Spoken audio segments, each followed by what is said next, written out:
Hey yo yo yo, salut les turfeuses, salut les turfeurs, bienvenue pour un nouveau pronostic de Benoît Requin. Ok, place au pronostic du quintet du jeudi 13 mars, direction Chantilly pour le prix de la journée des plantes. Plat 1400 mètres, 16 partants, réunion 1, course 1, indice de confiance 1 sur 5. Petit retour sur le quintet de ce mercredi dans mon pronostic. Je vous ai donné le tiercé dans l'ordre et le quartet dans le désordre. Et mardi, dans mon prono, je vous ai donné le tiercé dans l'ordre et le quintet dans le désordre. Et c'est parti, on commence le pronostic et on commence avec le numéro 1. Et on écoute l'entraîneur Pierre Groy. Elle va effectuer sa rentrée, mais elle a du travail derrière. Maintenant, c'est une jument un peu ovarienne, hein, et je ne suis pas certain que cette période de l'année soit celle où elle soit la plus efficace. Elle me paraît bien et a du bout. Il faut tenter. Effectivement, et qui ne tente rien n'a rien. Moi, ce numéro 1, je l'ai gardé, je l'ai mis 6ème. On passe au numéro 2 que je n'ai pas retenu. C'est lui mon gros regret, c'est lui mon cheval de complément en cas de non-partant. Attention, possible cassage en vue. On passe au numéro 3. Lui non plus, je l'ai pas retenu, mais il est en plein milieu de ma petite liste des possibles troubles faits. On enchaîne avec le numéro 4, hein, que je n'ai pas du tout retenu, j'en ai préféré d'autres, tout comme le numéro 5 d'ailleurs. Lui aussi, je l'ai mis de côté.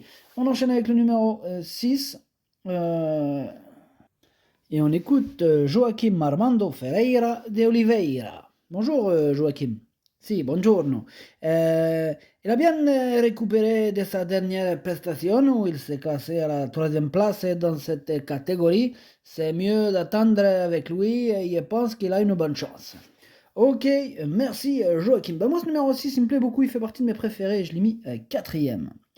On passe au numéro 7, lui je l'ai pas retenu, c'est un regret, c'est mon deuxième cheval de complément en cas de non partant. Donc on enchaîne avec le numéro 8 et on écoute Madame Corinne Barande-Barbe.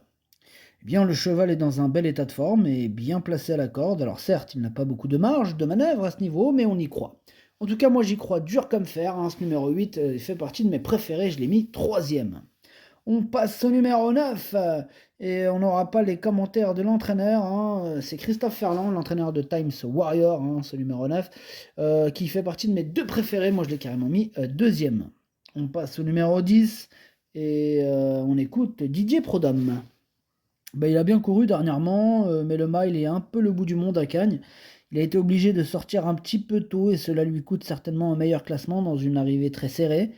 Il fait des progrès à chacune de ses tentatives et il fait bien Chantilly. Il va s'élancer en dehors, donc il va être obligé d'attendre. On va le monter pour une place. Ok, merci Didier Prodhomme. Bah moi, ce numéro 10, j'y crois. Je l'ai gardé, mais en toute fin de combinaison. On passe au numéro 11, hein, que je n'ai pas retenu, mais qui est à l'arrière de ma petite liste des possibles troubles faits. Donc on enchaîne sur le numéro 12. Lui non plus, je l'ai pas retenu, mais attention, c'est lui le chef et le capitaine de ma petite liste des possibles casseurs de tickets repérés. Attention. Le 13, lui le 13 je ne l'ai pas du tout retenu, hein, donc voilà, j'en ai préféré d'autres. On passe au numéro 14, on écoute Domingos Miguel Batista Ribeiro. Bonjour Domingos, si, ciao. Elle a montré ces derniers temps qu'elle était compétitive pour disputer l'arrivée de telles épreuves. Cela dit, comme elle n'a pas de marge de manœuvre, cela sera avant tout une question de déroulement des courses. Il faut que cela se passe vraiment bien, vraiment très bien pour qu'elle puisse gagner. Ok, merci. En tout cas, moi, ce numéro 14, c'est tout simplement lui mon préféré. C'est lui que j'ai décidé d'installer en tête. On passe au numéro 15, No Limit Dream. Et on n'aura pas les commentaires de l'entraîneur Gérald Mossé, qui est parti pêcher avec Captain Leon Barbaro et Christophe Ferland. Bref, amusez-vous bien. Ce numéro 15 me plaît beaucoup. Moi, je l'ai mis 5ème. Et on termine avec le numéro 16. On écoute Ulrich Garrick Stalleris. Eh bien, c'est une rentrée. Je crois qu'il va avoir besoin de ce parcours. Malheureusement, il tombe en première épreuve. Cela va être très dur, même avec un petit poids sur le dos. Moi, je suis pas trop d'accord. Je pense que il peut faire malgré ça un petit truc sympathique à belle cote. Moi, je l'ai gardé. Attention à lui, il faut pas le sous-estimer, hein, malgré les réticences qu'on vient d'entendre. En tout cas, voilà, moi je l'ai gardé ce numéro 16, attention. Le pronostic, ça donne 14, 9, 8, 6, 15, As, 16, 10. Merci d'avoir suivi cette vidéo. N'hésitez pas à mettre un pouce bleu si la vidéo vous a plu. Pour accéder à tous mes tickets pour la course du Quintet, rendez-vous directement en description de la vidéo. À jouer avec modération. Bonne chance. Chopez-le moi. Ciao.